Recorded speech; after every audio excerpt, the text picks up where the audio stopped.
भारत ने बांग्लादेश के चटगांव में वीजा सर्विस की बंद, कर्मचारियों की सुरक्षा के मद्देनजर लिया गया फैसला। भारतीय वीजा सेवाएं अगले आदेश तक सस्पेंड। एयर इंडिया फ्लाइट की इमरजेंसी लैंडिंग। दिल्ली से मुंबई जा रही फ्लाइट में तकनीकी खराबी। टेक ऑफ करते ही प्लेन के इंजन में आई खराबी। केंद्रीय मंत्री जेपी नड्डा का आज छत्तीसगढ़ दौरा, जनप्रतिनिधियों से करेंगे मुलाकात। जांजगीर में सांस्कृतिक कार्यक्रमों में होंगे शामिल। देश भर में कड़ाके की ठंड और शीतलहर जारी। दिल्ली में कोहरे का येलो अलर्ट। उड़ानें और ट्रेनें कोहरे के कारण प्रभावित।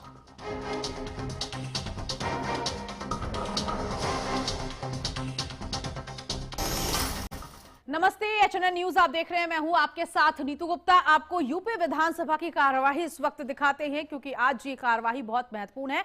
अनुपूरक बजट को लेकर इस वक्त चर्चा जारी है। अध्यादेश संख्या 15 सन 2025 को सदन के पटल पर रखता हूं। संख्या 10। माननीय अध्यक्ष जी, आपकी अनुज्ञा से उत्तर प्रदेश दुकान और वाणिज्य अधिष्ठान विदिन ब्रैकेट संशोधन अध्यादेश 2025 विदिन ब्रैकेट उत्तर प्रदेश अध्यादेश संख्या 16 सन 2025 को सदन के पटल पर रखता हूं। संख्या 11।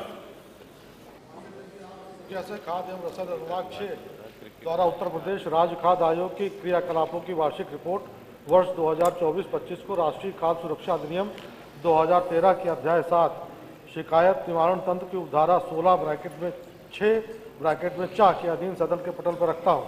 मान्यवर, आपके अनुज्ञा से राजकर अनुभाग 2 की अधिसूचना संख्या 1701/11-2-25-9 within bracket 47-17-TC-286 Uttar Pradesh अधिनियम 1/2017 आदेश ब्रैकेट 350-2025 दिनांक 20 सितंबर 2025 को उत्तर प्रदेश माल और सेवा कर अधिनियम 2017 उत्तर प्रदेश अधिनियम संख्या 1 सन 2017 की धारा 166 के अधीन सदन के पटल पर रखता हूँ।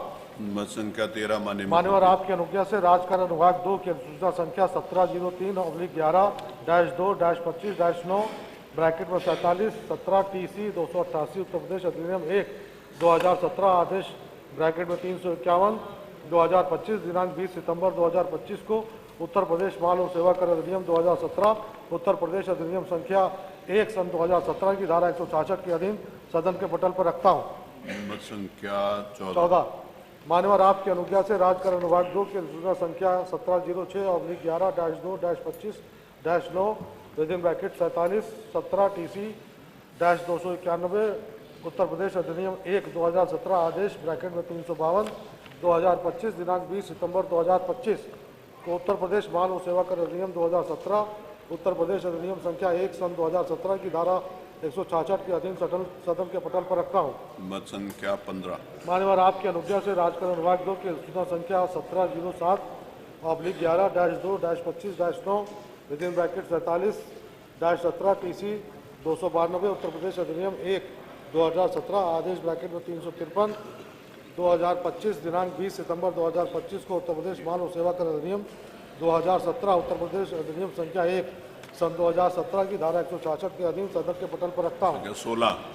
मान्यवर, आपकी अनुज्ञा से राजकर अनुभाग 2 की अधिसूचना संख्या 1702/11-2-25-9 within bracket 47-17-TC-293 Uttar Pradesh अधिनियम 1/2017 आदेश विदिन ब्रैकेट 354/2025 दिनांक 20 सितंबर 2025 को उत्तर प्रदेश माल और सेवा कर अधिनियम 2017 उत्तर प्रदेश अधिनियम संख्या 1 सन 2017 की धारा 166 के अधीन सदन के पटल पर रखता हूँ। 17।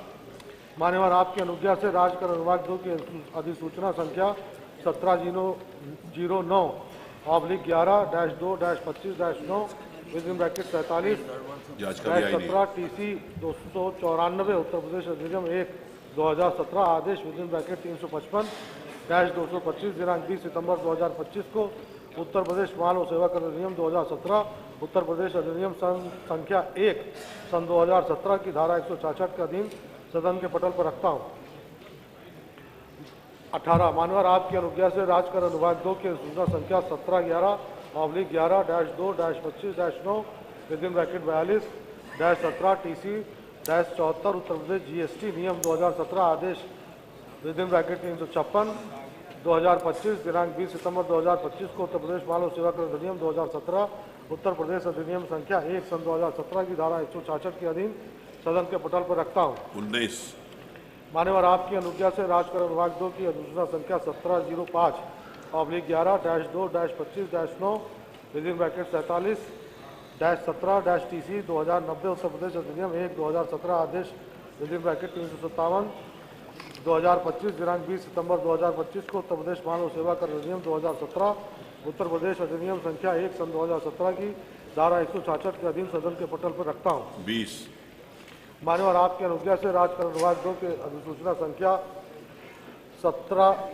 17/11-2-25-9 within bracket 47-17-TC 2095 Uttar Pradesh अधिनियम 1 2017 आदेश विदिन ब्रैकेट 358-2025 दिनांक 20 सितंबर 2025 को उत्तर प्रदेश मानव सेवा कर अधिनियम 2017 उत्तर प्रदेश अधिनियम संख्या 1 सन 2017 की धारा 166 के अधीन सदन के पटल पर रखता हूँ। 21 मान्यवर आपकी अनुज्ञा से राजकरण विभाग 2 की अधिसूचना संख्या 1702/11-2-25-9 within bracket 47-17-TC 287 Uttar Pradesh अधिनियम 1 2017 आदेश विदिन ब्रैकेट 359/2025 दिनांक 20 सितंबर 2025 को उत्तर प्रदेश मानव सेवा कर अधिनियम 2017 उत्तर प्रदेश अधिनियम संख्या 1 सन 2017 की धारा 166 के अधीन सदन के पटल पर रखता हूँ।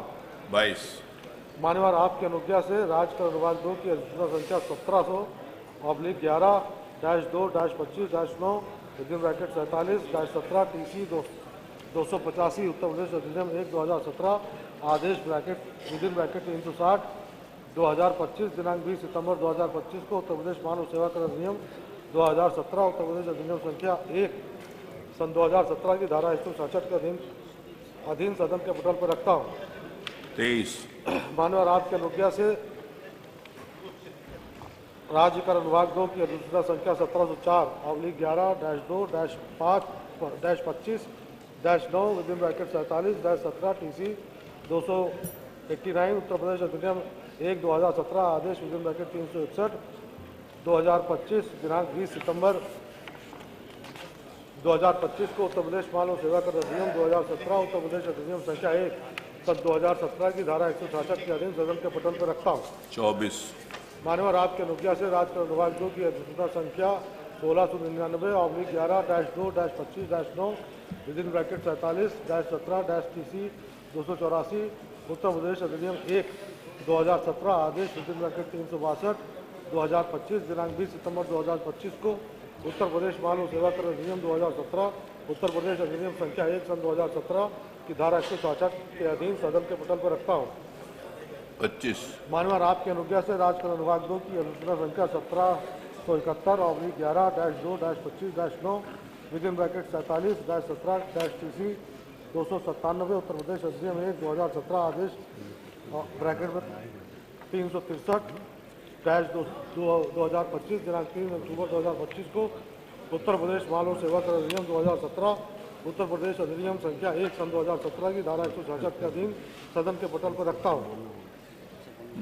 26 मान्यवर आपकी अनुज्ञा से राजकरण विभाग 2 की अधिसूचना संख्या 1717/11-2-25-9 within bracket 47-17-TC 298 Uttar Pradesh अधिनियम 1 2017 आदेश विदिन ब्रैकेट 364-2025 दिनांक 3 अक्टूबर 2025 को उत्तर प्रदेश मानव सेवा कर अधिनियम 2017 उत्तर प्रदेश अधिनियम संख्या 1 सन 2017 की धारा 166 के अधीन सदन के पटल पर रखता हूँ। नेक्स्ट मान्यवर आपके अनुज्ञा से राजकरण विभाग 2 के अधिसूचना संख्या 1769/11-2-25-9 within bracket 47-17-TC 296 Uttar Pradesh अधिनियम 1 2017 आदेश विदिन ब्रैकेट 365/2025 दिनांक 3 अक्टूबर 2025 को उत्तर प्रदेश मानव सेवा कर अधिनियम 2017 उत्तर प्रदेश अधिनियम संख्या 1 सन 2017 की धारा 166 के अधीन सदन के पटल पर रखता हूँ। नेक्स्ट मान्यवर आपके अनुज्ञा से राजकरण विभाग 2 की अधिसूचना संख्या 1837/11-2-25-9 within bracket 42-17-TC 75 Uttar Pradesh GST नियम 2017 आदेश विदिन ब्रैकेट 367/2025 दिनांक 26 नवंबर 2025 को उत्तर प्रदेश मानव सेवा कर अधिनियम 2017 उत्तर प्रदेश अधिनियम संख्या 1 सन 2017 की धारा 166 के अधीन सदन के पटल पर रखता हूँ। 29 माननीय वित्त मंत्री जी। मान्यवर, आपकी अनुज्ञा से वित्त परीक्षण प्रकोष्ठ द्वारा त्रिस्तरीय पंचायती राज संस्थाओं का वार्षिक प्रतिवेदन वर्ष 2019-20 भाग 1 से भाग 6 तक को उत्तर प्रदेश पंचायत राज 17वां संशोधन नियमावली 2011 के नियम 186 एवं उत्तर प्रदेश जिला पंचायत तथा क्षेत्र पंचायत बजट तथा सामान्य लेखा 6वां संशोधन नियमावली 2011 के नियम 176 के अधीन विलंब के कारण सहित सदन के पटल पर रखता हूँ। Next please. मान्यवर, आपकी अनुज्ञा से संसदीय कार्य अनुभाग 2 की उत्तर प्रदेश विधानसभा के माननीय अध्यक्ष द्वारा जारी किए गए प्रक्रिया संबंधी निर्देश 16वां संस्कार का निर्देश संख्या 14 ब्रैकेट में 3 के अनुसार 18वीं विधानसभा के द्वितीय सत्र 2025 दिनांक 11 अगस्त 2025 से 14 अगस्त 2025 तक में नियम 301 के अंतर्गत ग्राह्य सूचनाओं पर कृत कार्यवाही का विवरण सदन के पटल पर रखता हूँ। नेक्स्ट 31 माननीय जल शक्ति मंत्री जी। माननीय जल शक्ति मंत्री जी। मान्यवर, तो सत्र की कार्रवाई इस वक्त आप सुन रहे हो और इसी खबर पर आगे की जानकारी के लिए पुनीत मोहन संवाददाता लखनऊ से इस वक्त हमारे साथ जुड़ गए हैं। पुनीत, आज जो ये कार्रवाई हो रही है अनुपूरक बजट को लेकर महत्वपूर्ण तो है ही, लेकिन इस बार का बजट पिछले कितना खास होने जा रहा है, किन किन विभागों को कितना पैसा मिलेगा, जरा बताइएगा विस्तार से। देखिए, उत्तर प्रदेश सरकार जो इस साल का बजट लेकर के आई थी 2025-26 का, वही बहुत बड़ा बजट था 8,08,000 करोड़ का, और अब ऐसे में 24.498 करोड़ यानी कि 24,498 करोड़ रुपए का 496 करोड़ का जो ये बजट अनुपूरक बजट पेश किया गया है। अगर हम इसे सीधे तौर पर देखें तो इसमें जो विकास कार्य हैं उनको रफ्तार मिलेगी। इंडस्ट्रियल क्षेत्र में, टेक्निकल क्षेत्र में विशेष ध्यान दिया गया है, क्योंकि उत्तर प्रदेश सरकार डॉक्यूमेंट विजन 2047 के तहत काम कर रही है और ऐसे में उत्तर प्रदेश के विकास कार्य रुकने ना पाए, इसलिए औद्योगिक विकास को बड़ा बजट दिया गया है, नगर विकास को बड़ा बजट दिया गया है। अगर हम देखते हैं तो 18,380 करोड़ के आसपास जो बजट है वो राजस्व लेखा में जाएगा, बाकी अन्य विभागों को बजट दिया जाएगा। देखिए, सीधे तौर पर बजट से किसी भी तरीके का विकास कार्य रुकना ना पाए, क्योंकि योगी सरकार का जो मिशन है वो सीधे तौर पर उत्तर प्रदेश को एक औद्योगिक प्रदेश बनाना है। औद्योगिक इकाइयां उत्तर प्रदेश सरकार के संपर्क में है लगातार, नोएडा हो, गाजियाबाद हो, लखनऊ हो या फिर गोरखपुर हो। आप देखेंगे कि औद्योगिक विकास के जो औद्योगिक घराने जो हैं वो विकास कार्यों में लगातार सरकार के साथ है। तमाम तरीके की कंपनियां लगाई जा रही हैं, ऐसे में उनको मूलभूत सुविधाएं देने के लिए बजट आड़े नहीं आना चाहिए, इसलिए बजट प्रॉपर दिया गया है। फिलहाल जो बजट है वो 24,496.98 करोड़ का अनुपूरक बजट है। जी, बजट है, अलग अलग विभागों को उनका बजट दिया गया अनुपूरक बजट के माध्यम से, और ऐसे में उत्तर प्रदेश में भी हाल ही में हम ये भी सुन रहे थे कि औद्योगिक जितने भी सेक्टर्स हैं उनको बढ़ावा देने के लिए सरकार का ज्यादा फोकस दिखाई दे रहा है, और इस बजट से भी ये पता चल रहा है कि जितने भी इंडस्ट्रियल एरियाज हैं इस पर इस बार फोकस बहुत ज्यादा है सरकार का। देखिए, हम अपने दर्शकों को लगातार बता रहे थे कि अनुपूरक बजट में सरकार औद्योगिक विकास को बढ़ावा देगी, नगर विकास में बजट दिया जाएगा ताकि मूलभूत सुविधाएं जो हैं, चाहे वो महानगर में हो या छोटे शहरों में हो, लगातार जो विकास कार्य चल रहे हैं, चाहे वो सीवेज के काम चल रहे हैं, चाहे वो हर घर नल योजना चल रही है, इस तरीके की जो योजनाएं चल रही हैं वो कहीं भी रुकने ना पाएं। गाँवों में भी आप देखिए सड़कों का निर्माण हो रहा है, और जिस तरीके से पिछले कुछ वर्षों में 2017 के बाद अगर हम देखें तो इन्वेस्टर समिट होता है, G20 सम्मेलन होता है, लगातार औद्योगिक घराने जो हैं वो उत्तर प्रदेश की ओर देख रहे हैं। उत्तर प्रदेश एक ऐसी सुगम धरती बन चुका है जहां पर जो इंडस्ट्री लगाना चाहते हैं, जो बड़े औद्योगिक घराने हैं वो लगातार सरकार के संपर्क में है। ऐसे में अगर बजट आड़े आता तो विकास कार्यों में बाधा उत्पन्न होती, और जिस तरीके से हमने दर्शकों को लगातार बताया था कि अनुपूरक बजट में विकास कार्यों से जुड़े हुए जितने भी विभाग हैं, चाहे वो औद्योगिक विकास हो या फिर नगर विकास हो, इनको भारी मात्रा में बजट दिया जाएगा, और ठीक वैसा ही हुआ है। टेक्निकल क्षेत्र में और औद्योगिक क्षेत्र को बढ़ाने के लिए योगी सरकार एक बड़ा बजट दे रही है। जी, अब इस वक्त कार्यवाही में आगे क्या कुछ हो रहा है, क्योंकि हम सुन पा रहे हैं कि जो जो प्रश्न लगाए गए हैं उनको यहाँ पर रखा जा रहा है सदन के पटल पर, तो आज का ये दिन किस तरह से आगे बढ़ता हुआ, और इस बार हमने देखा कि विपक्ष ने सत्र को लेकर भी ये नाराजगी जाहिर की कि सत्र बहुत छोटा है, जिससे कि कई सारे महत्वपूर्ण ऐसे विधेयक हैं जिन पर चर्चा शायद ना हो पाए। देखिए, सीधे तौर पर विपक्ष इस बात की मांग कर रहा था कि जो सदन के दिन है उसको और बढ़ाना चाहिए, क्योंकि अगर हम ठीक सही तौर पे देखें तो आज 22 तारीख है, 22, 23 और 24 3 दिन ये बजट चलना है। 19 तारीख को श्रद्धांजलि सभा के बाद बजट सत्र स्थगित कर दिया गया था। अब ऐसे में जब ये 3 दिन सत्र चल रहा है तो विपक्ष मांग कर रहा है। और सबसे महत्वपूर्ण बात है कि जब विधायी कार्य चल रहे थे, यानी कि प्रश्नोत्तर चल रहे थे, तो विपक्ष ने कफ सिरप को लेकर के मुख्यमंत्री को घेरने का प्रयास किया, लेकिन मुख्यमंत्री ने जिस तरीके से विपक्ष के सवालों का जवाब दिया वो देखने लायक रहा। उन्होंने नेता प्रतिपक्ष को आड़े हाथों लेते हुए कहा कि इस उम्र में आदमी सच बोलता है, लेकिन समाजवादी पार्टी आपसे झूठ बुलवा रही है। उन्होंने ये भी बताया कि कितनी एफआईआर दर्ज हुई है, कितने लोगों को गिरफ्तार किया गया है, और घूम फिर करके जांच सपा पर आकर के रुक जाती है। चोर की दाढ़ी में तिनका, ये कहकर उन्होंने समाजवादी पार्टी को सीधे तौर पर आईना दिखाने का काम किया और सवाल किया है कि 2016 में अगर लाइसेंस आपने ना दिया होता तो शायद इन लोगों के मंसूबे इतने आगे ना बढ़ते। जी, ऐसे में अनुपूरक बजट को लेकर भी विपक्ष का रिएक्शन आया है क्या? देखिए, सीधे तौर पे जिस तरीके से अनुपूरक बजट को लेकर के विपक्ष लगातार सवाल कर रहा है, स्वास्थ्य विभाग को लेकर के सवाल हुए, कैंसर इंस्टीट्यूट को कितना बजट दिया गया और कैंसर के जो पेशेंट हैं उनके लिए कौन सी योजनाएं सरकार चला रही, क्योंकि इसकी जो दवाइयां होती हैं, इलाज होता है, वो खासा महंगा होता है। स्वास्थ्य विभाग को लेकर के समाजवादी पार्टी के जो विधायक हैं अतुल प्रधान, उन्होंने सवाल किया, उनके भी सवाल का जवाब दिया गया। डिप्टी सीएम ब्रजेश पाठक का साफ तौर पर कहना है कि सभी इकाइयों पर प्रॉपर नजर रखी जा रही है, जो बजट है उसका सदुपयोग किया जा रहा है। बीमारी कोई भी हो, गंभीर बीमारी के लिए अलग से व्यवस्था है और अन्य छोटी बीमारियों के अलग से सरकार ने समुचित व्यवस्था बनाकर रखी है। जी, ऐसे में अनुपूरक बजट के बाद अब मुझे ये भी बताइएगा पुनः, तो अब आगे किस तरह से ये कार्यवाही, किस तरह से सत्र आगे चलेगा और बाकी जो बचे हुए दिन हैं उनमें अब क्या क्या और होना है? देखिए, सीधे तौर पे आज अनुपूरक बजट पेश किया गया है और फिलहाल जो विधायी कार्य है, यानी कि प्रश्नोत्तर चल रहे हैं, विपक्ष लगातार सवाल कर रहा है और सत्ता पक्ष उसका जवाब दे रहा है। वंदे मातरम पर भी चर्चा होनी है, कल भी विधायी कार्य है। विपक्ष तमाम मुद्दों पर सवाल पूछना चाहता है, तमाम विभागों से जुड़े हुए सवाल है, चाहे वो परिवहन विभाग हो, चाहे वो स्वास्थ्य विभाग हो, चाहे वो पर्यटन विभाग हो। विपक्ष ने अपने जो प्रश्न हैं वो पटल पर रखे हैं। उन प्रश्नों का उत्तर सत्ता पक्ष के जो मंत्री हैं उनको देना है और ऐसे में सीधे तौर पर कल भी विधायी कार्य रहेगा और 24 तारीख को प्रॉपर रूप से बजट जो पेश किया जाएगा उस पर चर्चा होगी। बजट पर जब चर्चा होगी तो समाजवादी पार्टी का साफ तौर पे कहना है कि वो सरकार से सवाल करेंगे कि आखिर जो मूलभूत सुविधाएं हैं उनको लेकर के क्या बजट दिया गया है, किस तरीके से बजट का सदुपयोग करेंगे। बजट तो आपने विभाग को दे दिया, लेकिन 27 में यहाँ पर चुनाव होने हैं, ऐसे में इन बजटों का सदुपयोग कैसे होगा। देखिए, सीधे तौर पर सरकार जो विकास कार्य चल रहे हैं, चाहे वो लखनऊ में हो, चाहे वो प्रयागराज में हो, चाहे वो आगरा में हो, जिन जगह पर भी ये विकास कार्य चल रहे हैं वो विकास कार्य बजट के चलते रुकने ना पाए, उसको लेकर के एक बड़ा अनुपूरक बजट लेकर के आई है। जी,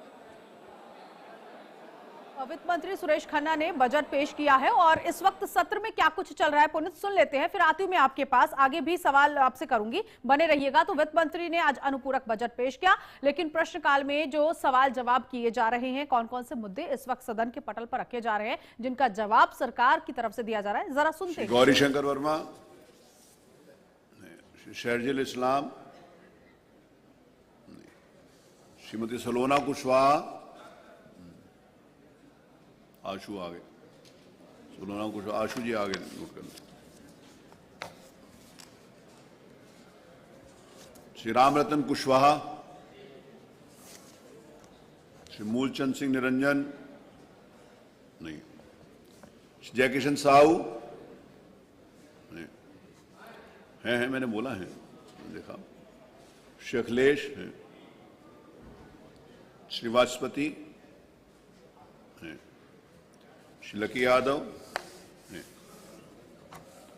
श्री राकेश प्रताप सिंह हैं, श्री श्रीकांत कटियार हैं, श्री प्रेम नारायण पांडे, श्री सुभाष त्रिपाठी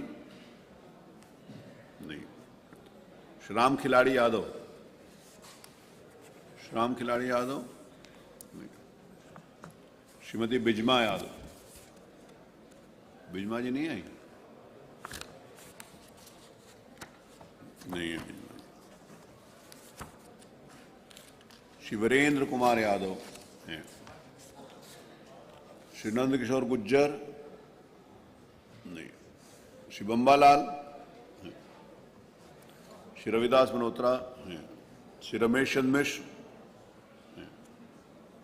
डॉक्टर पल्लवी पटेल हैं, श्री त्रिभुवन दत्त हैं, श्री मोहम्मद फ़हीम इरफान हैं, श्री दुर्गा प्रसाद यादव हैं, श्री ब्रजेश कुमार रावत हैं, मैंने दुर्गा प्रसाद जी देख लिया, श्री सत्यपाल सिंह राठौर हैं, श्रीमती सरोज सोनकर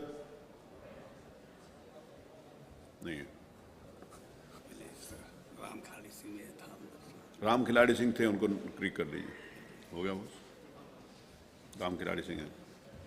शेरमान खान। कार्यवाही इस वक्त आप सुन रहे हैं। योगी सरकार ने अपना अनुपूरक बजट भी पेश कर दिया है। पुनित लगातार हमारे साथ बने हुए हैं। पुनित, इस वक्त कार्रवाई में हम देख रहे हैं काफी लोग नदारद भी हैं आज इस सत्र की कार्रवाई में, जबकि सत्र बहुत छोटा है, उसके बावजूद भी विपक्ष यहां पर हंगामा करता है कि सत्र छोटा है और सत्र में शामिल भी नहीं होना है।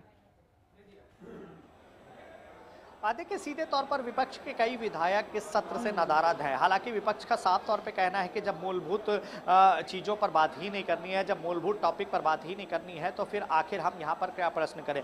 विपक्ष चाहता था कि कफ सिरप पर बहस हो, लेकिन जिस तरीके से मुख्यमंत्री ने स्टैंड लेते हुए कफ सिरप पर जवाब दिया, विपक्ष कहीं ना कहीं आड़े हाथों विपक्ष को लिया और विपक्ष दूसरा प्रश्न नहीं कर पाया। मुख्यमंत्री ने जिस तरीके से कफ सिरप को बताया कि कफ सिरप में अभी तक कितनी गिरफ्तारियां हुई, कितने लोगों पर मुकदमा दर्ज किया गया है, उत्तर प्रदेश सरकार कोर्ट में भी जीती है, एनडीपीएस एक्ट के तहत मुकदमा दर्ज किया जाएगा और किंग पिंग शुभम जायसवाल का जो नाम सामने आता है, 2016 में तो समाजवादी पार्टी की सरकार ने उसे लाइसेंस दिया था। अगर इस तरीके के कृत्य पहले ना होते तो शायद ये रिजल्ट टिकर के सामने ना आता। और जिस तरीके से नेता प्रतिपक्ष को आड़े हाथों लेते हुए उन्होंने साफ तौर पर कहा कि इस उम्र में भी समाजवादी पार्टी आपसे झूठ बुलवा रही है। विपक्ष सवाल भी करना चाहता है, विपक्ष कोडिन कफ सिरप पर भी बहस करना चाहता है, विपक्ष अन्य मुद्दों पर भी बहस करना चाहता है, लेकिन विपक्ष के विधायक, ज्यादातर विधायक सदन से गायब हैं। जी ठीक है पुनीता, बने रहिएगा। इस बीच एक अहम खबर मिल रही है। मुख्यमंत्री योगी आदित्यनाथ सत्र को लेकर इस वक्त जो बड़ा बयान आया है वो सुनवा देते हैं कि आखिर सीएम योगी ने क्या कुछ कहा है। सीएम योगी ने कहा है कि यूपी में कोडिन सिरप नहीं बनता, जांच में कहीं ना कहीं समाजवादी पार्टी का नाम आता है और कोडिन से जो यूपी में कोई मौत नहीं हुई है। सीएम योगी ने कहा सिरप सरगना को एसपी ने लाइसेंस दिया है। कोडिन केस में अब तक 78 गिरफ्तारियां हुई हैं। तो सीएम योगी ने आज सदन में जिस तरह से विपक्ष कोडिन सिरप के मामले को लेकर हंगामा कर रहा था, उस पर मुख्यमंत्री योगी आदित्यनाथ ने बयान देते हुए कहा कि यूपी में यह सिरप नहीं बनता है, जांच में कहीं ना कहीं समाजवादी पार्टी का नाम आता है। यूपी में कोडिन से कोई मौत नहीं हुई है, सिरप सरगना को समाजवादी पार्टी ने लाइसेंस दिया है। तो योगी आदित्यनाथ ने यह बड़ा बयान यूपी विधानसभा में दिया है।